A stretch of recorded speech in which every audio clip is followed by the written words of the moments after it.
indicaciones dadas. Adelante, doctor. Queda en el uso de la palabra. Perfecto, muchas gracias por el pase. Primero quisiera confirmar si pues, se logra visualizar ¿no? Para poder proceder. ¿Me confirman por favor ello? Disculpe, doctor, se le entrecortó lo que... ¿Se me logra escuchar ahora sí? ahora sí, doctor. Perfecto. Bien, he preparado un material a efecto de que se pueda llegar a compartir. Lo he compartido con la doctora Juliana a efecto de que lo pueda por favor proyectar. Hoy vamos a hablar sobre las técnicas de interrogatorio en el juicio oral. En las disculpas del caso, claro está, yo me encuentro en una audiencia presencial en la ciudad de Cusco, es por eso que no estoy en la oficina. Sin embargo, claro está, no es motivo alguno como para poder, pues, desgrimir esta figura sobre las técnicas de interrogatorio en el juicio oral. Hemos preparado cierto material a efecto de que se pueda llegar a comprender de la mejor manera ello. Lo primero que debemos saber es que, claro, debemos ubicarnos dentro de la salida de juicio oral, ¿cierto? Ustedes tienen de conocimiento que un proceso penal común tiene tres etapas: una investigación preparatoria, una etapa intermedia y una etapa de juicio oral. De manera que nos vamos a centrar estrictamente dentro del juicio oral para poder desarrollar qué técnicas se podrían desarrollar dentro del interrogatorio, dentro del juicio, claro. Eh, para preguntar o para poder diseñar una teoría del caso, porque nosotros necesitamos una teoría del caso desde la primera etapa, ¿cierto? Esta teoría del caso nos va a poder ayudar a poder delimitar mm, ciertos parámetros que vamos a poder utilizar y materializar dentro del desarrollo del proceso penal, en la investigación preparatoria, en la etapa intermedia, incluso en la etapa de juicio oral, ¿cierto? Se empieza a diseñar y se empieza a construir una teoría del caso, claro, las probables preguntas en las que se pueda llegar a generar incluso el interrogatorio directo dentro del juicio. Es por ello que necesitamos, para poder hablar de interrogatorio, una teoría del caso. O incluso para poder identificar las incoherencias, las inconsistencias, las contradicciones de los futuros testimonios del futuro contraexamen. El modelo procesal acusatorio moderno que tenemos hoy rechaza a todo operador o litigante que solo espera, que solo piensa y se pregunta cuándo llegará la fecha de la audiencia para poder coger su código, ponerse la cinta para no ser amonestado públicamente por el juez e ingresar a la sala litigante, ¿cierto? Y ese momento que recién uno puede llegar a preguntar al testigo, escucha lo que responde el testigo adverso y de lo que pueda llegar a preguntarle al testigo. Escucha lo que responde el testigo adverso y de lo que recuerda en el examen directo. Hace preguntas, pero claro, hay que poder saber ubicarnos qué es un interrogatorio de y qué es un interrogatorio, perdón, un contrainterrogatorio, ¿cierto? Porque son cosas muy distintas que se dan dentro del juicio oral. Hoy nos vamos a centrar estrictamente sobre lo que es el interrogatorio, sobre esas técnicas que se podrían llegar a aplicar dentro de él. Entonces, es o resulta importante conocer los criterios que pueden llegar a orientar al examinador cuál va a ser el orden de presentación de sus testigos, ¿cierto? Así como al contraexaminador para que pueda llegar a intuir la dimensión de la fortaleza probatoria de cada uno de los testigos adversos que se puedan llegar a presentar a lo largo del desarrollo del juicio oral. Esa es la idea. Entonces, como dice en la diapositiva, el interrogatorio es la acción externa que ejecuta una persona frente a otra, claro está. Es decir, hay un examinador y hay un examinado, con el objeto de poder obtener de esta una respuesta sobre determinada materia en concreto por medio de una pregunta idónea. Esa es la idea, poder tener cierta información de un testigo, de una persona que pueda llegar a aportar en el desarrollo de la actividad de juicio oral. Esta técnica busca siempre recibir información válida, que sea una información eficaz. Y obviamente estos tienen intereses del examinador, la ejecución y el desarrollo formal de las preguntas. Claro, sigue pautas regladoras y más adelante vamos a ver ciertos ejemplos en los cuales se puede llegar a comprender mucho mejor. En materia penal, las respuestas recibidas forman parte de la información sobre lo que el proceso percibió respecto a los hechos o la escena del crimen o lugar de los hechos. En este concepto, perdón, hay variación. Variación de características en función del modelo procesal penal que lo elegiste. Por ejemplo, un modelo acusatorio donde generalmente preguntan las partes y por excepción el juez prima la libertad y la voluntad. Sí. A ver, de ello, claro está, de ello, también se pueden disertar las preguntas, sus clases, las diferencias entre ellas. Algunos ejercicios simulados e intencionados, claro, con la finalidad de que el lector, de que ustedes puedan llegar a comprender, entender las prohibiciones que se dan dentro del juicio oral. Así como hay reglas dentro de un juicio oral para poder aplicar las técnicas del interrogatorio, también hay ciertas prohibiciones como cuándo se debe objetar, por ejemplo. Entonces, se enseña la forma interrelacionada con la pregunta. ¿En qué se debe presentar y en qué se debe exhibir la evidencia? Es decir, descubrirlas ante los ojos de todas las partes intervinientes y obviamente ante el juez, ante el órgano jurisdiccional. ¿A efectos de qué? De poder convencerlo. Generar convicción en el juez es la finalidad del interrogatorio. Recuerden siempre, eh,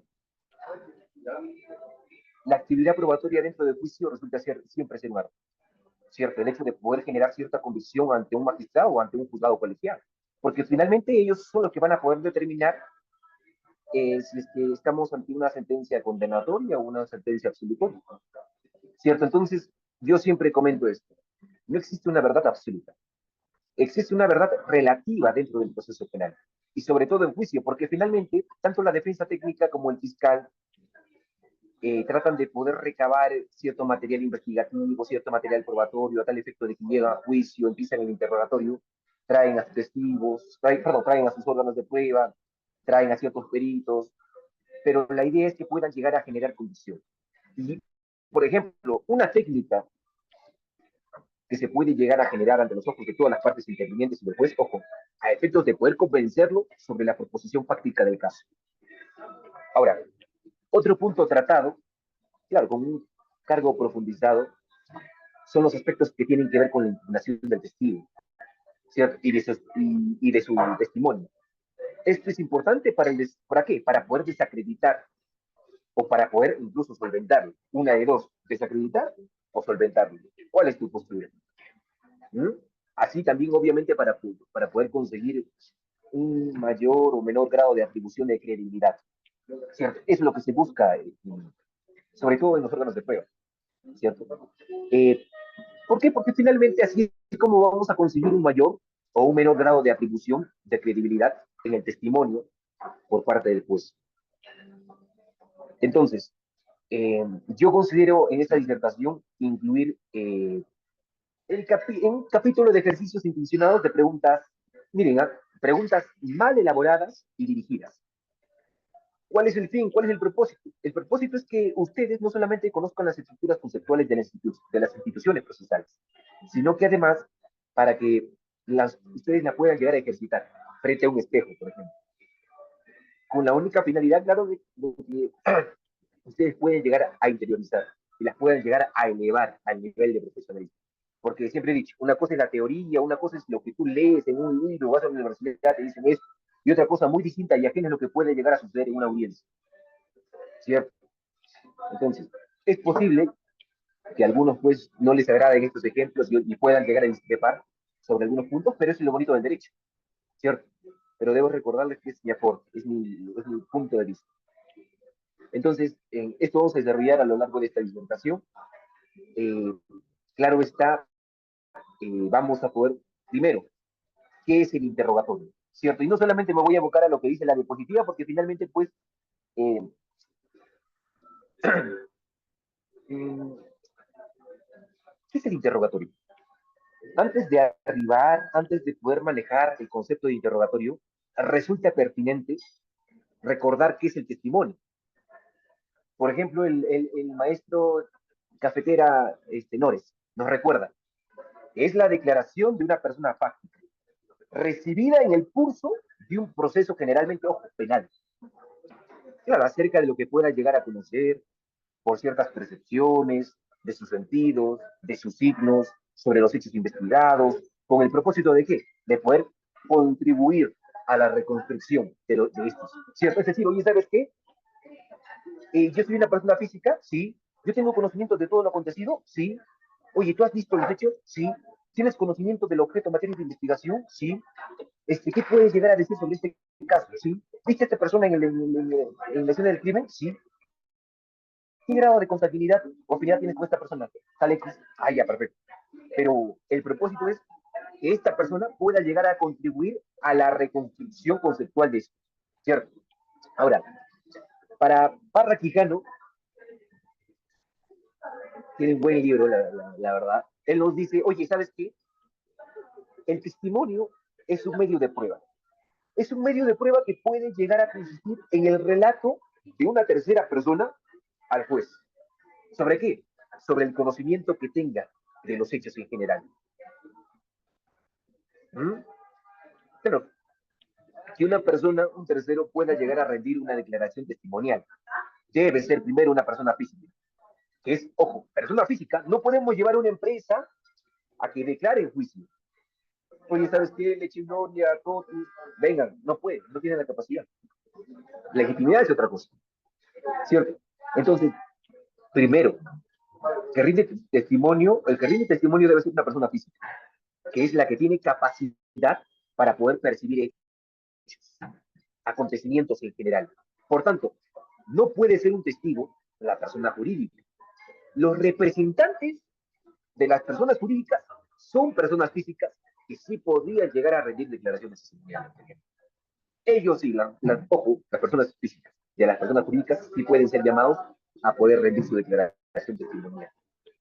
Y claro, en sentido estricto, no puede rendir testimonio quien tenga la calidad, perdón, la calidad de parte en cualquiera de sus modalidades. Y debe versar sobre los hechos en general. No puede llegar a decir, oye, ¿sabes qué? A mí me están llamando a poder declarar sobre el delito de extorsión y yo empiezo pues a hablar sobre clases de derecho procesal penal, ¿cierto? Tiene que rendir su declaración testimonial en base a la calidad del objeto materia de investigación en su momento. Y obviamente debe versar sobre los hechos en general. ¿Por qué? Porque se tiene en cuenta que el órgano jurisdiccional, que el juez vigilará lo referente a la conducencia, a la pertinencia de la prueba. Pero eso tiene que ver con la eficacia del testimonio. Y eso se da dentro del juicio, dentro del interrogatorio, porque es una técnica, finalmente. Y jamás, ojo, y jamás con la existencia, y es por ello que en la definición se habla de hechos en general. Hay que aprender ello. ¿Sí? Eh, entonces, a modo de conclusión, ¿qué es el testimonio? En palabras comunes, para que me comprendan, el testimonio es la narración de una persona. Es la narración que una persona hace de los hechos que conoce. Si yo no conozco de los hechos, no conozco del objeto de materia de investigación, entonces no puedo llegar a estar en juicio aportando mi declaración testimonial. Es la narración que una persona hace sobre los hechos conocidos para dar reconocimiento a los mismos a otros, al juez, al fiscal, a la defensa técnica, al procurador, a la defensa de la acción civil, pero participa y brinda información, ¿cierto? Y hay otro testigo que por ahí pues hemos leído, pero no tenemos en consideración porque eso sucede más en la práctica. El testigo técnico. El testigo técnico, claro, también se hace la presencia de un testigo técnico, este, y es una persona que posee los conocimientos especiales de una ciencia, ¿cierto? Una ciencia o arte, pero finalmente ustedes lo conocerán como un testigo, un perito, ¿cierto? Una persona que posee los conocimientos especiales de una ciencia o arte, que al narrar unos hechos se valen aquellos para poder explicar. Oye, ¿sabes qué? Yo tengo conocimiento de determinada materia. Puedo brindar respecto a información a esto porque yo sé sobre ello. He aplicado este procedimiento de manera que he iniciado así y he terminado así. Yo tengo cierta experiencia, tengo cierta maestría, tengo cierto doctorado, he preparado de esta manera, ¿cierto? Ese es el perito. Ahora, dentro del testimonio, existen distintos tipos de testimonio, ¿cierto? El testimonio finalmente, pues, y sobre todo el testimonio penal, es un acto humano, ¿cierto? Este, es un acto humano psicomático, complejo, en que se distinguen varios estados. Adquisición del conocimiento, que se inicia o que da inicio a uno con el estímulo sobre los sentidos, que llega a la certeza cerebral, ¿cierto? Y ahí se clasifica y almacena, y ahí sale todo, ¿cierto? Ahora, eh, dentro del cuadro de las pruebas, dentro del juicio oral, dentro de la actividad probatoria en el interrogatorio, dentro del cuadro de las pruebas, la prueba testimonial es la que más se utiliza. Si ustedes, por ejemplo, van a las audiencias de Justicia TV o ya son abogados y les toca participar en una audiencia, no me dejarán de mentir. Dentro del cuadro de pruebas, la prueba testimonial es la que más se utiliza y más se aprovecha en el proceso penal. ¿Por qué? Porque el testimonio es el modo más adecuado. ¿Más adecuado para qué? Para poder recordar, para poder reconstruir qué cosa los acontecimientos humanos. Entonces, es la prueba en la cual la investigación judicial se devuelve con mayor energía, ¿cierto? Entonces, también, este, este, no creo que sea necesario, pero sin embargo, pues, ustedes ya tienen de conocimiento que finalmente dentro del proceso y sobre todo en juicio oral, pues, en juicio oral se considera que es la etapa más importante de un proceso penal. ¿Por qué? Porque resulta la etapa estelar, después de todo, ¿cierto? En donde se define si es que realmente, oye, ¿sabes qué? ¿Tienes actividad probatoria? Sí. Pero ¿qué pasaría, por ejemplo, si es que llegamos a interrogatorio, ni siquiera vamos a aplicar una técnica especial de investigación, porque pues, supongamos, ¿no? Y me ha pasado, he asumido casos en los cuales, por ejemplo, hay ciertas personas que ustedes tienen de conocimiento que en la etapa intermedia tenemos 10 días para poder presentar medios probatorios, 10 días este, para poder observar la acusación, 10 días para poder oponernos sustancialmente, ¿cierto? Hay casos en los cuales, claro, de manera excepcional se puede llegar a presentar ciertos medios probatorios, como el acuerdo plenario que ha metido la Corte Suprema, perfecto, medios probatorios extemporáneos, ya, pero voy a margen de ¿qué pasaría si es que yo llego a juicio sin ningún medio probatorio? Es más, ni siquiera contesté en la etapa intermedia. Llego a juicio, este, pasa el interrogatorio, aquí voy a interrogar. ¿Qué técnica, qué técnica, qué técnica, ojo, voy a aplicar dentro de el desarrollo de, del juicio oral, dentro de la actividad probatoria? ¿Mm? Muy complejo, ¿cierto? ¿Por qué? Porque finalmente, pues, ¿vamos a qué? Vamos a ver cómo solamente participa el fiscal, ¿cierto? Solamente vamos a ver cómo el fiscal puede llegar a interrogar a su perito, cómo puede llegar a participar en los peritos de, ¿cierto?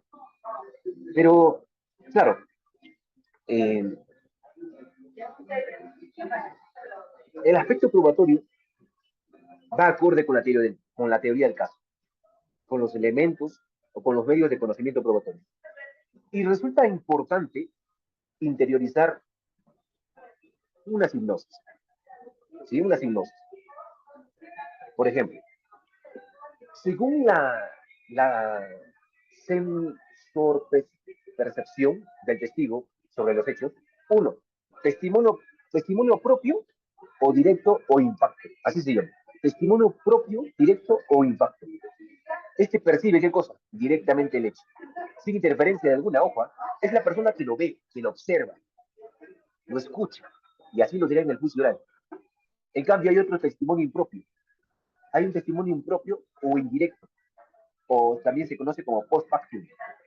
Es el conocimiento que es narrado por otras personas y no es el receptor directo de los hechos.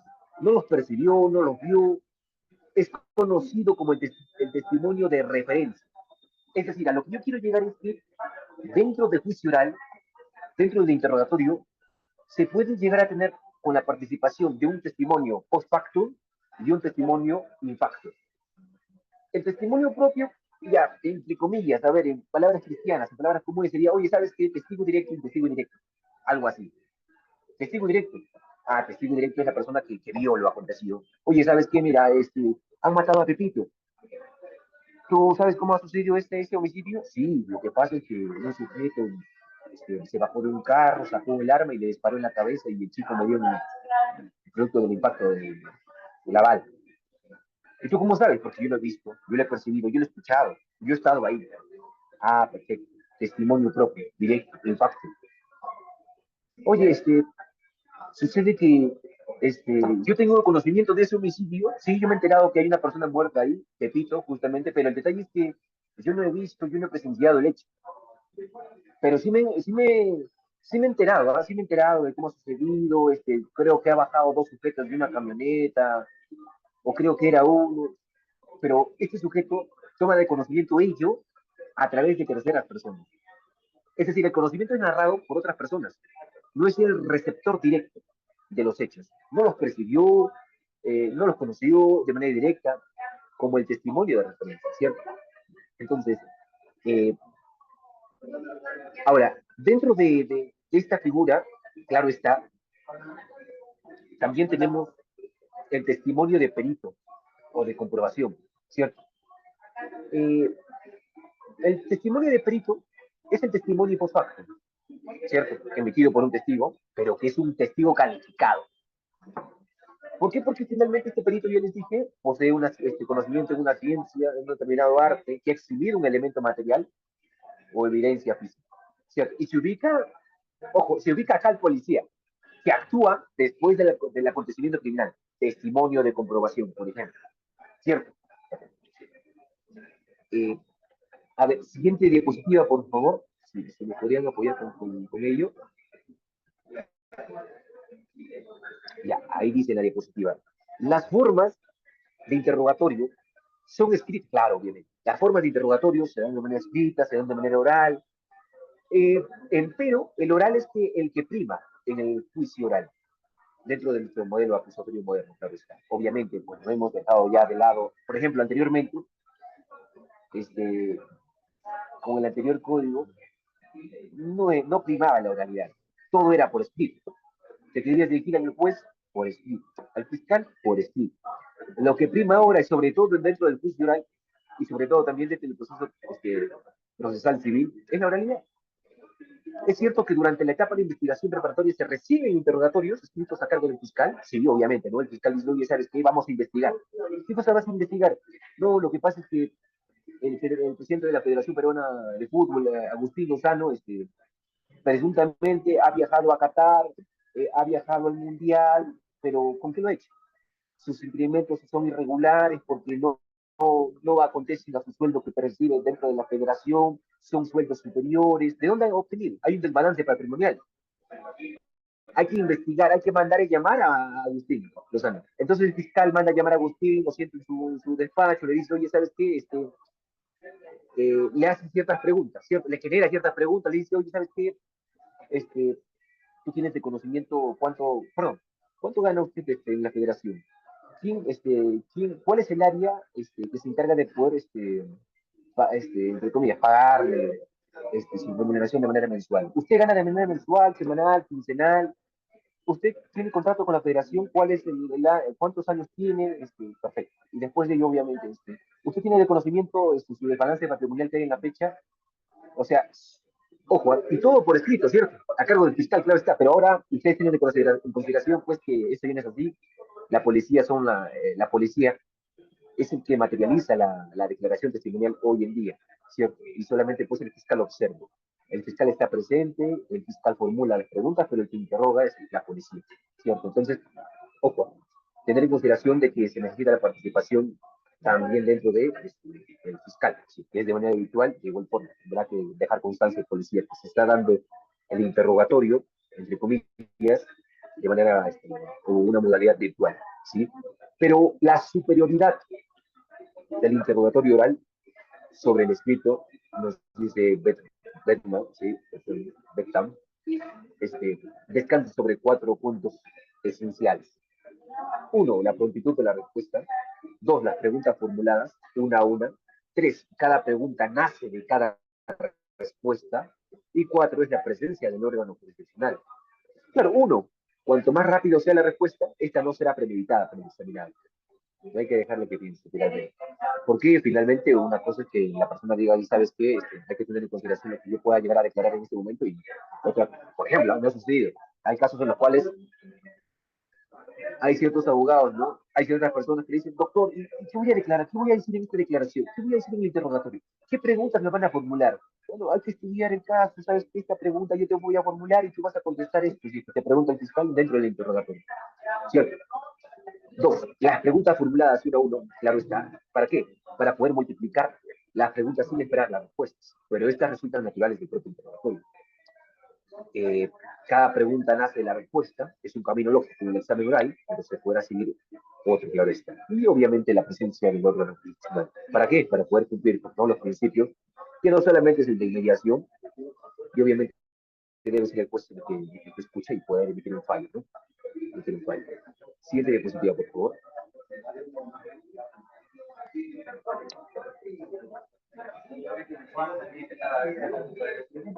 Ay, ay, ay. Miren, esta parte yo lo hice así.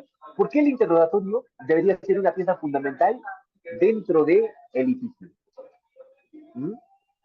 Como ustedes tienen bien de conocimiento, yo les dije a inicio de clase, para poder llegar a juicio y poder aplicar una correcta técnica dentro del interrogatorio, necesitamos sí o sí una teoría del caso que pueda llegar a eh, marcar la hoja de ruta en la cual yo me voy a poder establecer a lo largo de todo el desarrollo del proceso penal. Es decir, si ustedes no tienen una teoría del caso, es como si estuvieran perdidos. ¿Por qué? Porque la teoría del caso es como si fuese la brújula del abogado. Esto tengo que hacer, esto no, ya se vence el control del plazo, entonces voy a decirle al fiscal pues, que la audiencia de control del plazo, no. ¿Qué tal el fiscal dice? Ah, ya, no, lo voy a finalizar. Y gano más tiempo. Pero, ojo, todo va en base a la teoría del caso, ¿cierto? Porque finalmente es una visión que es completa, ¿cierto? Y el interrogatorio te exige que incorpores o que puedas llegar a exigir, perdón, exhibir en el debate oral ciertas evidencias, cierto material que puedas llegar a tener dentro de, y una de las formas para poder hacerla es a través del interrogatorio, a los testigos de cargo, así como a las personas que puedan llegar a concurrir en el juicio, como, como los testimonios, como los cargos, ¿cierto? Como la prueba anticipada, entre otros aspectos. Ahora, lo cierto es que dentro de ello, claro está, vamos a poder también manejar ciertas figuras que se dan dentro de la etapa de juicio oral. Pero mayormente quiero formular esta pregunta. ¿Por qué el interrogatorio, ojo, como ahí dice en la diapositiva, por qué es importante? ¿Mm?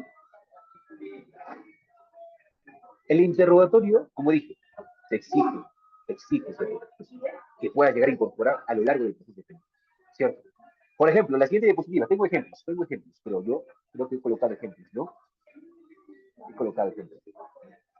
Miren, escuchen bien, el interrogatorio te exige que incorpores o que exhibas en el debate oral evidencias de cargo y de descargo, testimonios, poder contrainterrogar, pero estas no podrán ser, ojo, a las que ocurra al momento de examinar ello, sino que por el contrario son planificadas. Las preguntas deben apuntar a objetivos estratégicos. Yo no puedo preguntar en un interrogatorio porque se me viene a la mente una pregunta y no. Tiene que ser planificado, tiene que tener una estructura, tiene que tener un objetivo la pregunta. Las preguntas deben apuntar a objetivos estratégicos, a propósitos probatorios. Y pueden ser, por ejemplo, preguntas concadenadas. Es decir, por ejemplo, yo quisiera saber que su carro de la señorita Betsy es de color rojo. Ya, perfecto. Señorita Betsy, ¿usted tiene conocimiento cuáles son los bienes muebles que usted tiene en su posesión, de su propiedad? Ah, sí, tengo estos bienes. ¿Estos bienes están registrados en su celular? Ah, sí, están registrados en su celular. Disculpe, ¿dentro de los bienes está un vehículo? Sí, tengo dos vehículos. Ah, ya, perfecto. Ese vehículo, perdón, esos dos vehículos a los cuales usted refiere, ¿de qué colores son? me objetarán, primera objeción. Pregunta de, ¿cuál es el motivo, la razón, la circunstancia con la cual he hecho esta pregunta? No resulta pertinente. Ah, bueno, es que lo que pasa es que yo quiero realizar ciertas preguntas concadenadas de tal manera para poder llegar a una pregunta que pueda llegar a especificar la persona. Y, pues, esos carros que usted me indicó anteriormente, ¿qué colores son? Ah, negro, azul, rojo. Ah, ya, rojo. Bien. Respecto a ello, continuamos. ¿Cierto? ¿Por qué? Porque, miren, las preguntas deben apuntar en los objetivos de propósitos probatorios que persigue la teoría del caso. Por ejemplo, ahí dice, quiero probar que Juan no estuvo en la escena del crimen el día que mataron a María. Quiero probar que el arma utilizada no fue un revólver, sino fue una pistola. Quiero probar que no existió un móvil, no existió ni un dolo en la muerte de María. Quiero probar que en el decurso de la muerte de María se empleó la legítima defensa.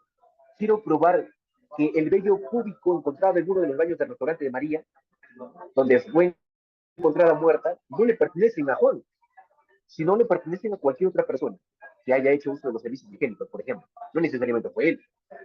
Yo quiero probar que mi defendido no estuvo en el lugar de los hechos. Yo quiero probar que mi defendido no es la persona que cometió los hechos. Yo quiero probar, demostrar que la muerte de Juan no existió la circunstancia agravante de la alevosía, sino emoción violenta. O sea, son situaciones en las cuales vamos a poder tener, ojo, primero, ¿qué cosa? La teoría del caso, ¿cierto? La teoría del caso. ¿Y por qué la teoría del caso? Porque finalmente todo gira en base a la teoría del caso. Lo vuelvo a repetir, no me voy a dejar de repetir ello. No me voy a cansar de repetir ello. La teoría del caso es la ruta, ¿cierto? Es el objeto de, ¿sí? Entonces, respecto a ello, claro está, hay que tener cierto criterio, hay que actuar como objetividad, así como el fiscal y el juez actúan con objetividad, la jueza al momento de poder emitir una resolución, el fiscal al momento de poder emitir un acto procesal, de igual forma la defensa técnica, lo propio, ¿cierto? Ahora, eh, claro está que dentro del interrogatorio vamos a poder tener distintas dudas, ¿eh? No solamente ello, no solamente la teoría del caso, no solamente lo que pueda llegar yo a trabajar en el interrogatorio, en el contrainterrogatorio, ¿cierto? Ahora, estas figuras que están, bueno, dentro de ejemplos, claro están, mejor dicho, estos ejemplos que están dentro de la disertación, es para poder comprender mejor cómo se utiliza la teoría del caso como una técnica, ¿cierto? Ahora, eh, el interrogatorio es la pieza fundamental, es la pieza central del debate oral y obviamente contradictorio. Aquí el examinador previamente debe haber construido, ¿qué cosa? Una teoría del caso, en la que conozcas perfectamente lo que realmente ha ocurrido en el hecho criminal. Sepas la teoría jurídica que vas a sostener durante la investigación preparatoria y en el proceso penal, asimismo conozcas la teoría probatoria. Ojo, teoría jurídica, teoría probatoria. Y obviamente se tiene que tener en consideración de haber pasado estos niveles, uno se encontrará en qué, en una mejor condición de poder formular las preguntas. ¿Cierto? Sé los hechos y sé el aspecto jurídico. Sé el aspecto fáctico y sé el aspecto jurídico. ¿Cierto? Entonces, si, más aún, si cada una de las partes del interrogatorio, introductiva o cuerpo, persigue fines diferentes. Siguiente diapositiva, por favor.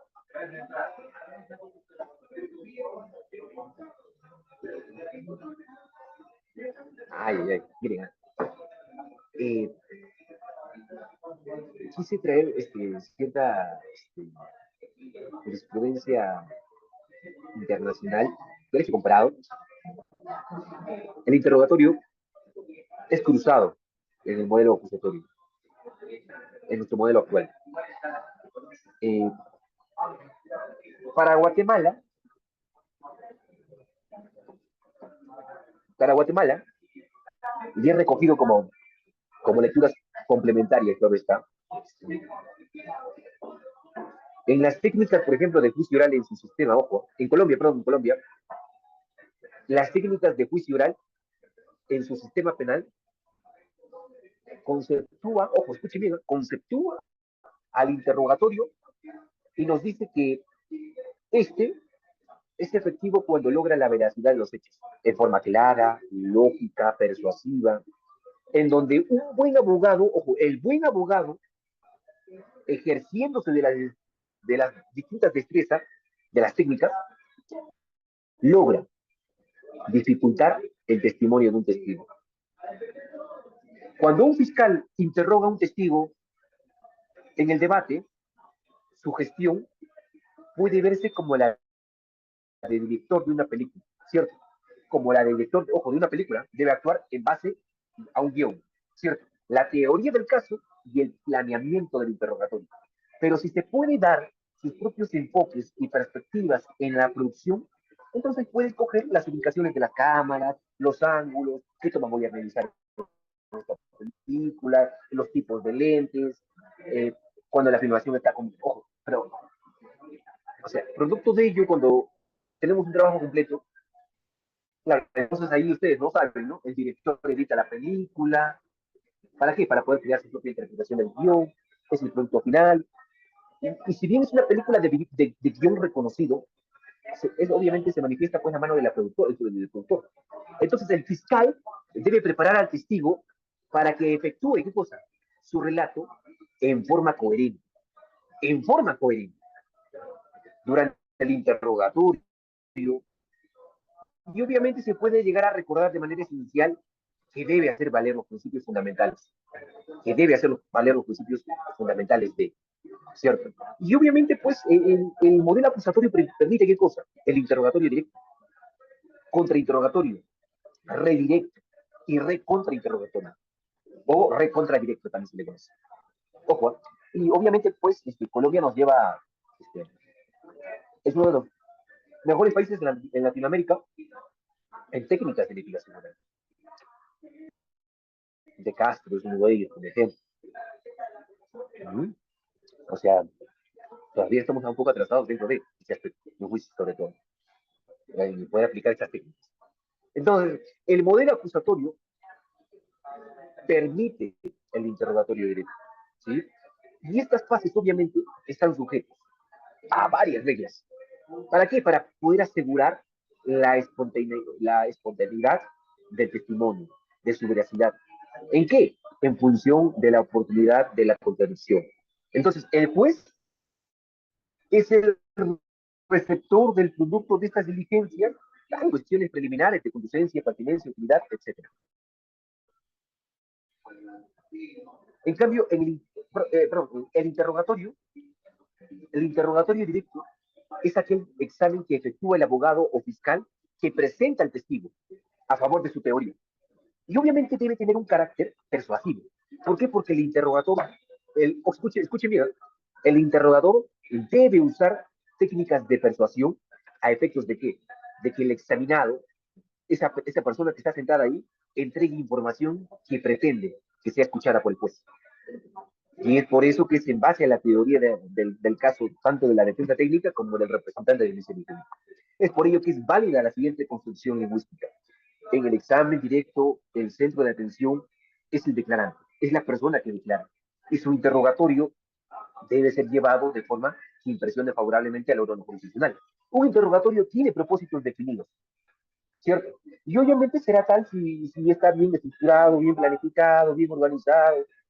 Entonces, resulta pertinente recordar que las preguntas en el interrogatorio tienen una estructura, tienen una introducción, tienen un cuerpo, tienen una finalidad, ¿cierto? Siguiente diapositiva, por favor. Yo pido para que sea.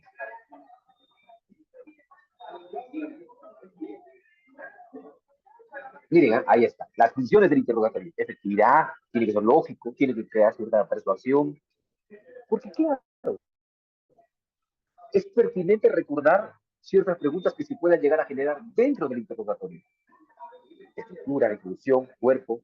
En la introducción, deben referirse a preguntas puntuales. ¿Sobre qué? sobre la credibilidad del testigo y de su testimonio. Dos aspectos muy fundamentales, ¿sí? Testigo y testimonio. Ya sea por su relación con el acusado, su interés con el testimonio, ya sea por su relación con el acusado, ya sea por su ojo. Pero obviamente se debe advertir o exhibir ante el juez una evidencia adversa. ¿Sobre qué? Sobre la credibilidad del testigo. La credibilidad está estrechamente vinculada también al grado.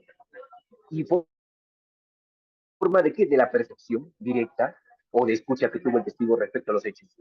Consideramos que es muy importante. eh, yo conversaba con el doctor Moy hace poco tiempo respecto a ese tema y llegamos a un acuerdo.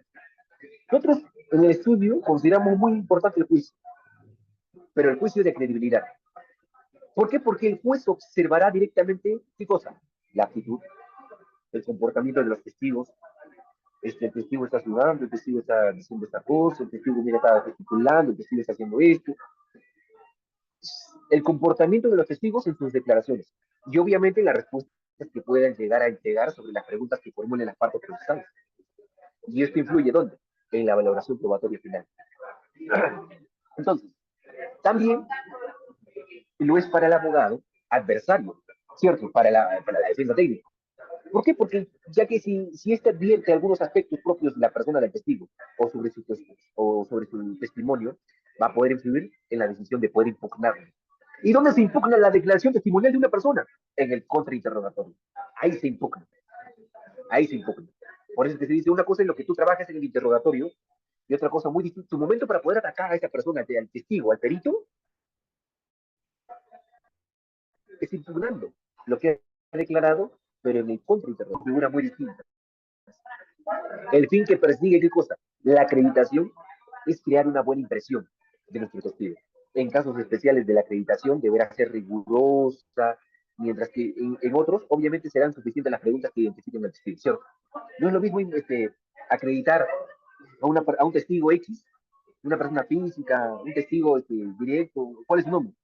Repito, ya, ¿a qué se dedica? Soy un comerciante. ¿Usted tiene conocimiento de ello? Sí. Ya, no es lo mismo investigar a él que investigar, por ejemplo, a un perito. Brito, ¿usted tiene experiencia en estos temas? Sí. Es que tiene doctorado, tiene maestría. Sí. ¿Qué técnica ha aplicado para poder llegar a ese resultado? ¿Qué procedimiento ha aplicado para poder llegar a esto?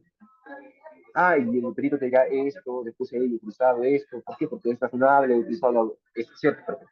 Entonces, al respecto, incluso la literatura nos enseña que para fines de acreditación, de manera de excepción, se permite en la práctica el uso de preguntas, ojo, en la práctica, el uso de preguntas sugestivas.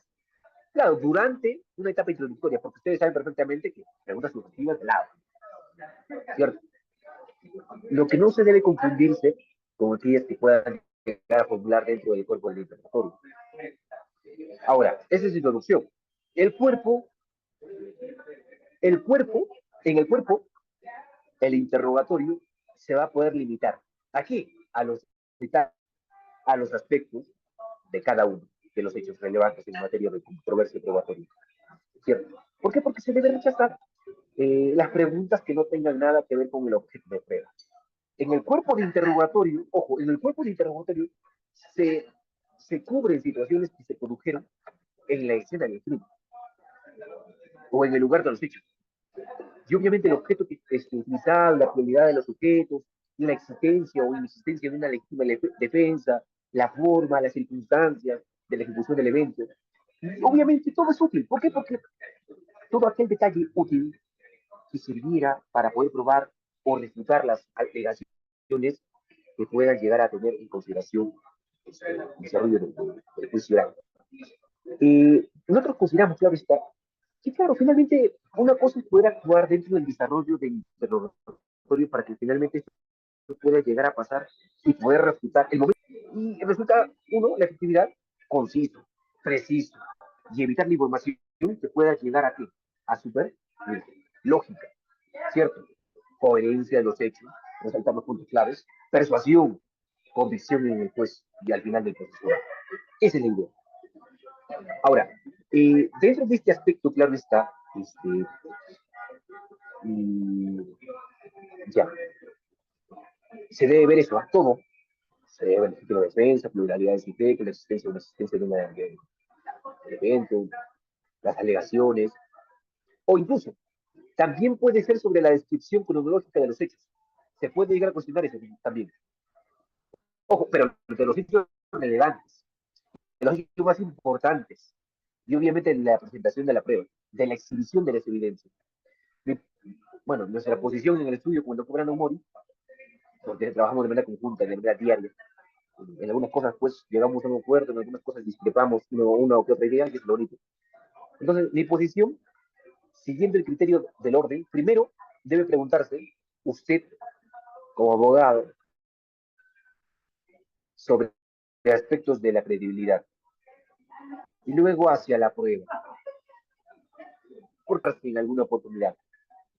Lo que sucede es que si el examen directo se efectúa siguiendo los criterios de orden tecnológico de los hechos o por temas, entonces debe abordarse primero aspectos de la credibilidad para poder solventar en su moralidad al testigo o en su experticia al perito, así como su futuro testimonio.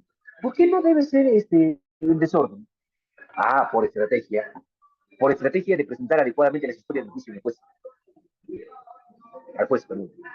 Entonces, esto, perdón, no conoce si la persona que entrega el testimonio es un buen testigo. En cambio, en el contrainterrogatorio sí se puede llegar a inobservar dicho orden, porque no existe un orden ahí, ¿cierto? ¿Por qué? Porque finalmente manejamos una estrategia y finalmente sí debe poder refutar, sí debe poder manejar ciertas preguntas que y uno plantear estas preguntas al perito, al testigo en el interrogatorio, ¿cierto?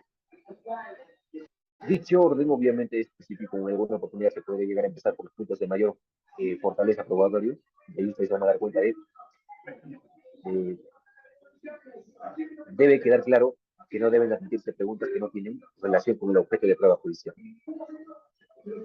El examen directo es conceptualizado como el primer interrogatorio que efectúa la parte procesal que lo convocó al testigo a, ¿qué? A declarar. Y esta, obviamente, es quien puede llegar a delimitar, quien puede llegar a fijar la materia o el alcance de ser abordado durante todas las etapas del interrogatorio cruzado. Ahora, la diferencia con el interrogatorio es que en el examen directo es una obligación, ojo, en el examen directo es una obligación para quien ofreció el testimonio del testigo, mientras que en el contrainterrogatorio no es obligatorio para la parte adversaria, es voluntario. Claro, salvo que se afecte su teoría del caso, se trate de un testigo importante para su teoría, es decir, del testigo adverso podría conseguir o pueda llegar a obtener esta información de algunas partes, entre comillas, blancas de su testimonio a favor de su teoría. Entonces también es posible que el contraexaminador busque que el testigo adverso le repita información a favor de sus proposiciones fácticas. Obviamente que le genere testimonios con los testimonios de otros testigos, y obviamente cuyos testimonios son calificados como verosímiles. O, me está olvidando, o cuando se califique que el testimonio incorpore información de alta calidad a favor de la teoría de quien presentó al testigo. ¿Sí? O en palabras más simples, afecte su caso, nada más, chao, listo. ¿Cierto? Entonces, tanto en los alegatos iniciales y en la progresión del examen directo, es recomendable hacer el anuncio de las debilidades, identificar presentación de evidencias adversas, así se llama. O bueno, de Castro, el maestro de Castro, que es un capo de capos en técnicas de liquidación oral, aplica la presentación de evidencias adversas. Su propósito primordial, ¿qué es? Anunciar, ¿qué cosa? Las debilidades. Anunciar las debilidades es minimizar el impacto adverso que esa información pueda tener sobre el testigo. ¿Cierto? Al presentar evidencia adversa, debemos tomar en consideración que las personas recuerdan con mayor facilidad lo que escuchan al principio y al final de una conversación. ¿Cierto? Y esta regla sugiere que las debilidades deben ser intercaladas dentro de la evidencia favorable, que los aspectos importantes del testimonio se puedan llegar a dar, destacándose al principio y al final del interrogatorio. Mientras más se pregunte sobre un tema, más importante parece ser y mayor atención se le va a prestar, ¿cierto? Por tanto, la presentación de evidencia adversa se debe hacer en una o dos preguntas, ¿sí?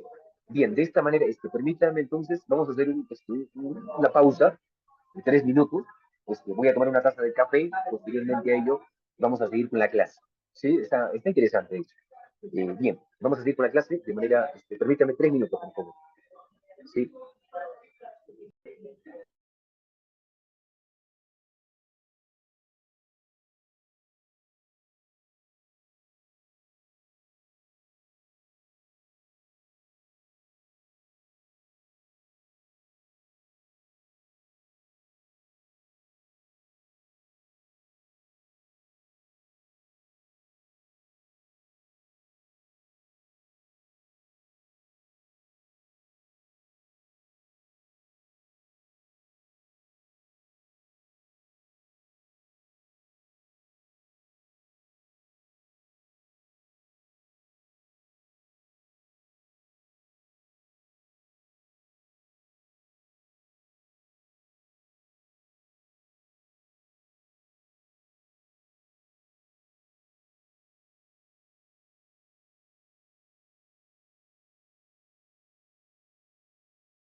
Ya, bien, perfecto. Continuamos entonces.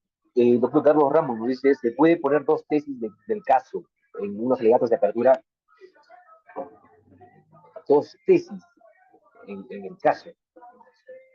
Usualmente se emplea una tesis, porque, a ver, postura puede haber varias, tesis solamente una.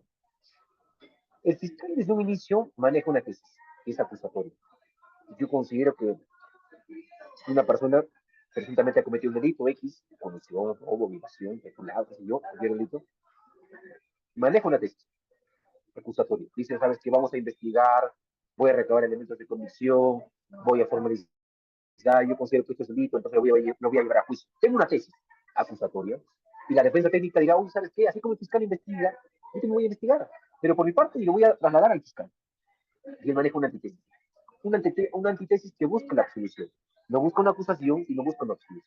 Llegan a juicio y dicen, ¿sabes qué? Mira, esta es mi antítesis. Ahora, dentro de ello, se pueden llegar a colocar, ojo, dentro de los alegatos, van a estar distintos objetivos. No necesariamente en los alegatos necesitamos tener un objetivo, porque podríamos llegar a tener en esencia un trabajo con el perito, otro trabajo con el testigo, otro trabajo con esta persona, otro trabajo con la documentación que pueda llegar luego a aportar dentro del juicio y la actividad probatoria dentro de él.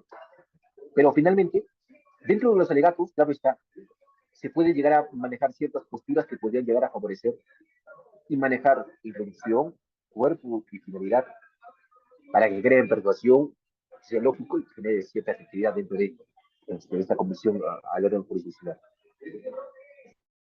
Ahora, eh, pregunta, ¿qué pasa si yo formulo la pregunta? ¿Qué pasaría si al construir la teoría del caso no has identificado, ojo, concienzudamente los hechos relevantes? ¿Qué pasaría si al construir tu teoría del caso, tú como abogado, no has logrado identificar los hechos relevantes? O no los diferenciaste de los hechos irrelevantes. O no has separado tú los que admiten controversia de los que sí admiten controversia. ¿Mm? Entonces ahí el examinador, ahí es el fiscal o la defensa técnica de un papelón en el escenario, en la audiencia. ¿Por qué? Porque efectuaría preguntas innecesarias, preguntas impertinentes, inconducentes, al objeto de qué, de prueba, ¿cierto? Ustedes habrán estado en una audiencia en la cual, pues, este, eh, claro, producto de la adquisición de la experiencia, uno, en juicio oral e interrogatorio, te pueden llegar a formular cierta objeción, ¿cierto? Y por ahí, pues, hay fiscales que se dedican de lleno a presentar cada objeción, se la declaran fundada. De manera que tú te delimitas y dices, sabes que ya no quiero preguntar más porque probablemente me puedan llegar a objetar también en esta pregunta. Haces un papelón, ¿cierto? ¿Por qué? Porque finalmente tú no supiste diferenciar de lo relevante con lo irrelevante. Tú no supiste diferenciar de lo que es realmente objeto, materia de controversia con lo que ni siquiera se admite. ¿Por qué? Porque finalmente son preguntas innecesarias, son preguntas impertinentes, son preguntas inconducentes al objeto de prueba. Darías vueltas y vueltas en un supuesto interrogatorio y no conseguirías nada a favor de tu teoría del caso. Entonces, el juez, ojo, el juez va a percatar inmediatamente la falta de planificación.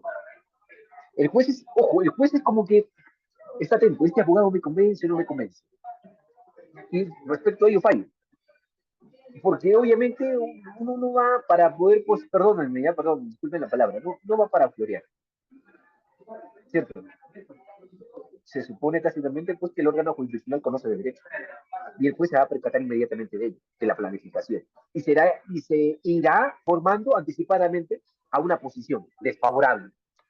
¿Por qué? Porque puede también restar credibilidad a los fines de que persigue la teoría del caso. Ahora, por otro lado, es recomendable que la planificación del interrogatorio siga un orden o un esquema de trabajo. ¿Por qué? Si la teoría del caso concluyó con una historia de juicio con sentido penalmente relevante, entonces su prestación en los alegatos debe ser a través de proposiciones fácticas que quiero probar en el juicio. Es por eso que algunos dicen, oye, ¿sabes qué? Lo idóneo sería iniciar mis alegatos con una frase que impacte al juez. Una frase que resuma todo lo que el fiscal ha investigado, a lo que ha trabajado en la etapa intermedia y una juicio y dice, okay. Esa es la frase que identifica el proceso penal. Ese es el trabajo reflejado en una frase.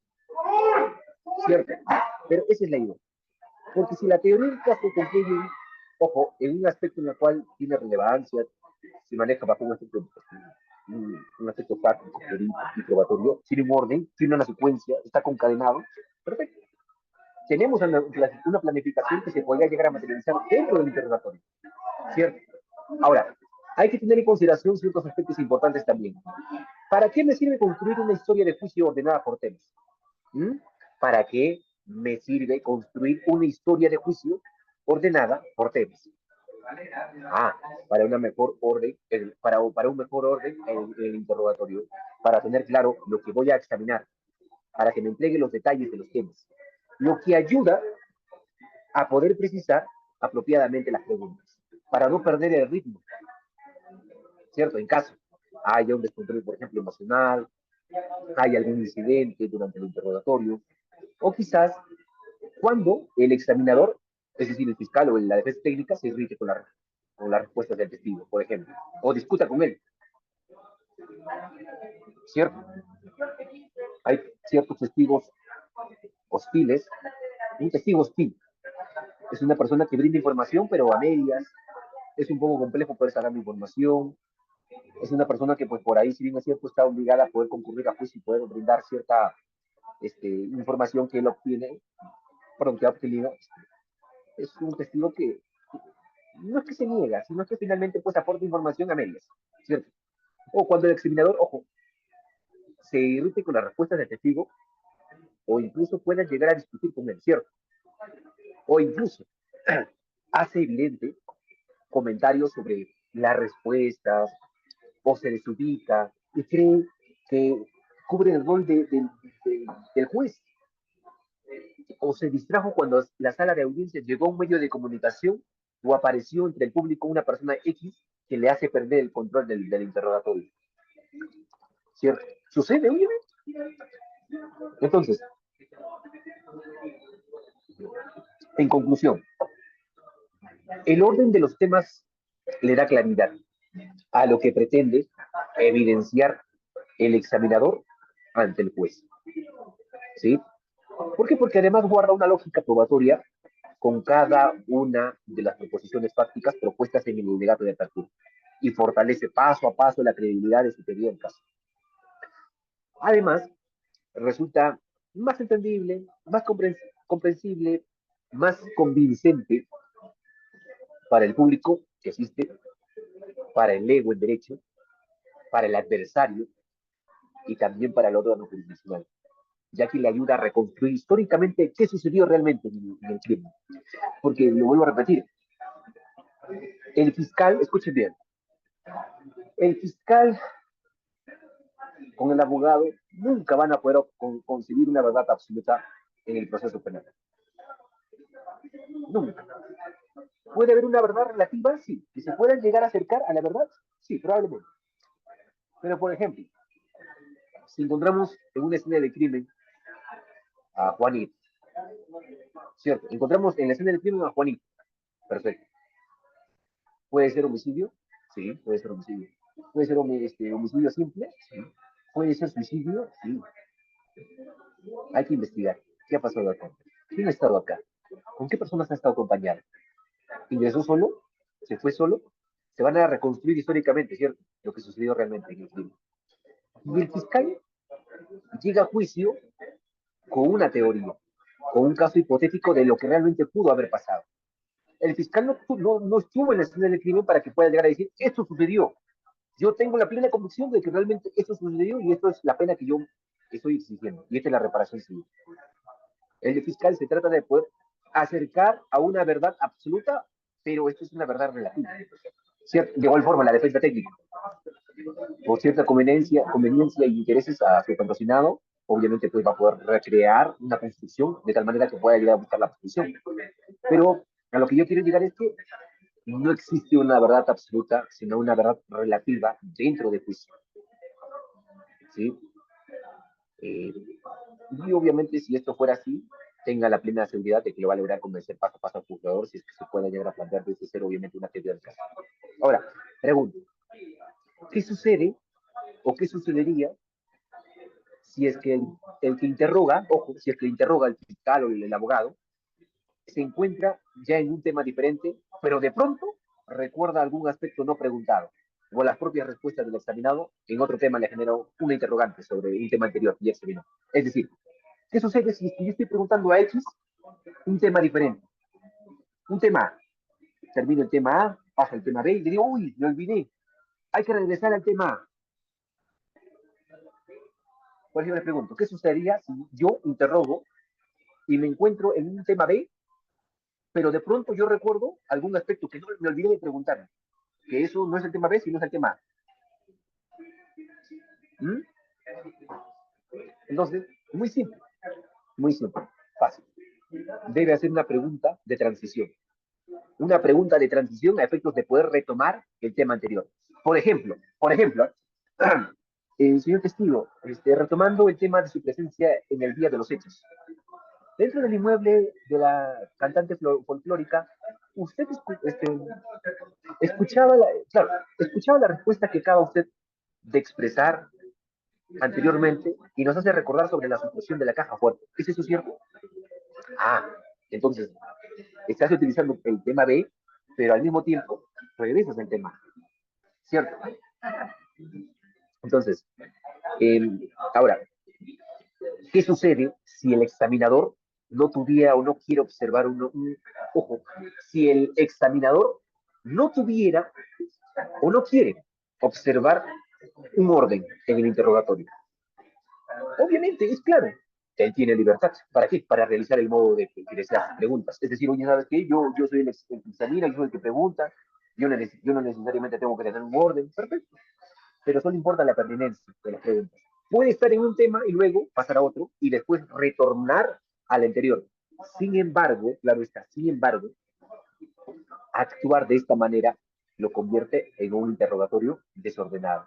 Y es muy probable que las siguientes respuestas lo sigan introduciendo en un mismo tema y que probablemente, obviamente, no sea relevante para poder probar su caso. ¿Cierto? Y por otro lado, resulta sustancial e importante el trabajo planificado del interrogatorio, porque el examinador le va a permitir identificar fácilmente cuándo debe objetar una pregunta y qué clase de objeción podemos llegar a tener y vamos a poder argumentar oralmente ante el juez. Es decir, oye, ¿tú te anticipas? Sí, a lo probable de las objeciones que te formulen como examinador o como aquellas que tengas que hacer cuando estés de contraexaminador. Artículo 166 del Código Procesal Penal del año 2004. Por último, y no menos importante, no debemos olvidar que entre las personas que pueden llegar a estar dentro del juicio oral o en el desarrollo del juicio oral, vamos a tener también, ojo, cierta prioridad. Unos son temas centrales, son temas principales, y otros son temas complementarios, temas subsidiarios, pero vinculados y amarrados al tema principal.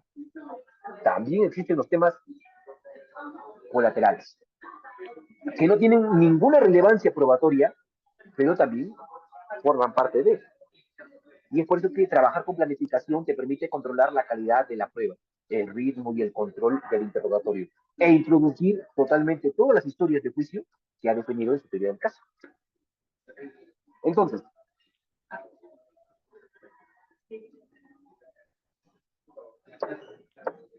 el juez, si bien no es el centro de, ojo, el juez, si bien no es el centro de atención del interrogatorio, debe cumplir un rol protagónico, ¿cierto? ¿Por qué? Porque él debe recordar el testimonio de cada uno de los testigos.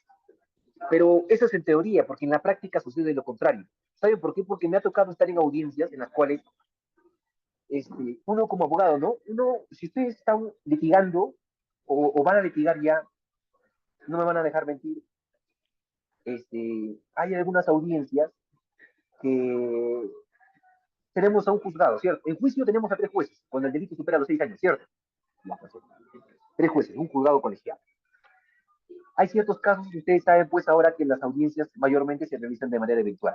Otra que de manera presencial, excepcionalmente. Por ejemplo, yo estoy en Cusco para una audiencia presencial, perfecto. Vale. Mañana puedo estar en Lima para una audiencia presencial. Pero ¿qué sucede en las audiencias virtuales? En juicio. Estamos dentro de un interrogatorio. Tenemos a tres jueces y lo que sucede es que el tema de la virtualidad dice, oye, ¿sabes qué? Bien, perfecto, yo te escucho. Apago mi cámara y finalmente pues me pongo a hacer otras cosas. Avanzo con otras resoluciones, me comunico con mi asistente, pero finalmente apago mi cámara, mi audio y solamente te digo, oye, ¿sabes qué? Sí te estoy escuchando. ¿Eh? Ojo, tres jueces, ¿eh? Uno que otro te puede llegar a escuchar, pero en la práctica sucede que uno puede llegar a exigir como abogado o como fiscal incluso, de que puedan llegar a tener en consideración, de que puedan llegar a activar su cámara. Porque, claro, hay un principio que les exige a los órganos jurisdiccionales a que puedan llegar a estar atentos. Atento a cada declaración que pueda llegar a brindar esta persona dentro del interrogatorio. Tú eres un testigo, tú eres un perito, ¿cierto? ¿Por qué? Porque el juez, si bien, como dije, no es el centro de atención del interrogatorio, el juez debe cumplir un rol protagónico, estelar, en el interrogatorio. Él debe recordar el testimonio de cada uno de los testigos, de cada uno de los expertos que recorren todo el periodo probatorio del juicio oral. Por lo que, por lo que dijo y como lo dijo el testigo. No es como el fiscal interrogó, sino cómo dijo el testigo y por qué lo dijo. Y no por la brillantez de los interrogantes formuladas por el fiscal o por el abogado, no, no, no. O por la sagacidad de los examinadores. Si los jueces recuerdan, ojo, si los jueces recuerdan que un testigo era muy convincente, está estrechamente vinculado con la credibilidad del testigo. Ah, tiene razón, sí. Obviamente, ¿por qué? Porque en cuanto al contraexamen, creemos que esta es la mejor herramienta para poder descubrir la verdad, ¿cierto? El contraexamen, ¿eh? Es la mejor herramienta para poder descubrir la verdad. Relativa, claro está. Yo coincido con aquellos que postulan que el contrainterrogatorio es la piedra angular de un sistema contradictorio. ¿Por qué? Porque es la herramienta que ha creado la litigación oral para poder confrontar y verificar la veracidad de lo declarado por los testigos de la parte procesal adversaria, ya que a través de esto se materializa una de las manifestaciones concretas del derecho a la contradicción. ¿Cierto? Siente diapositiva, por favor.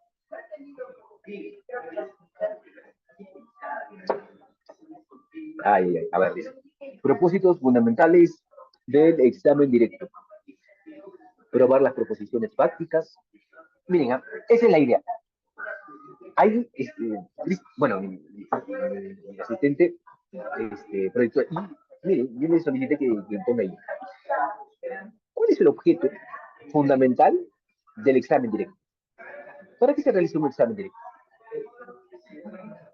Para convencer al juez, para solventar la credibilidad de los testigos que yo pueda llegar a aportar en la juicio, para presentar y exhibir la evidencia que yo tengo acá y para poder probar mi tesis, para poder, para poder probar cómo han sucedido los hechos, obviamente.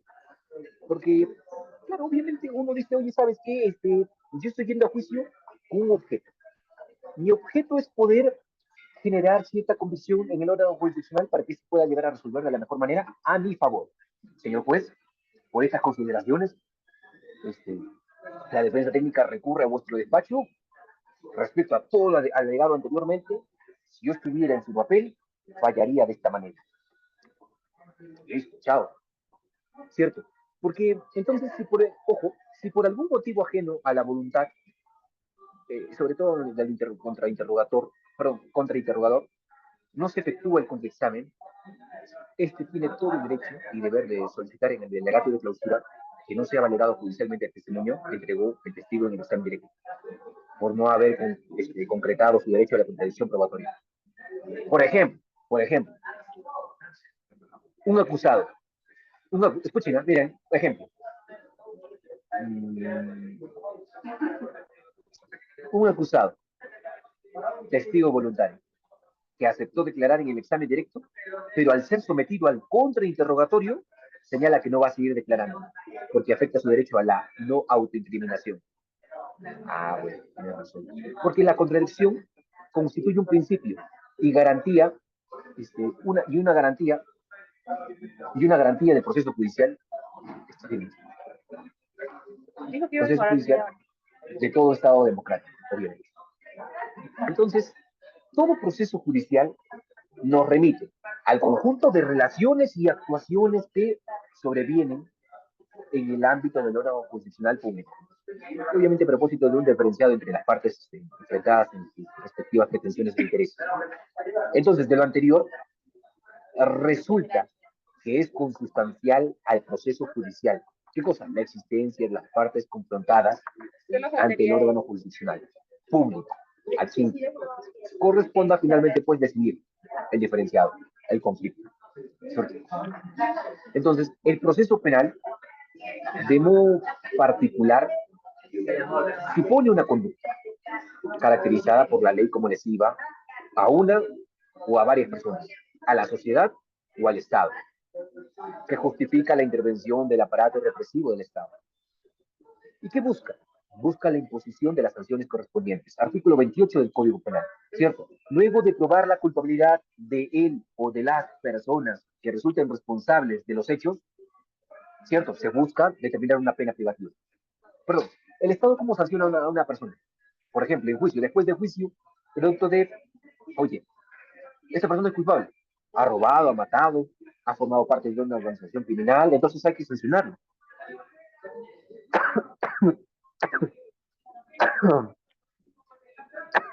Perdón.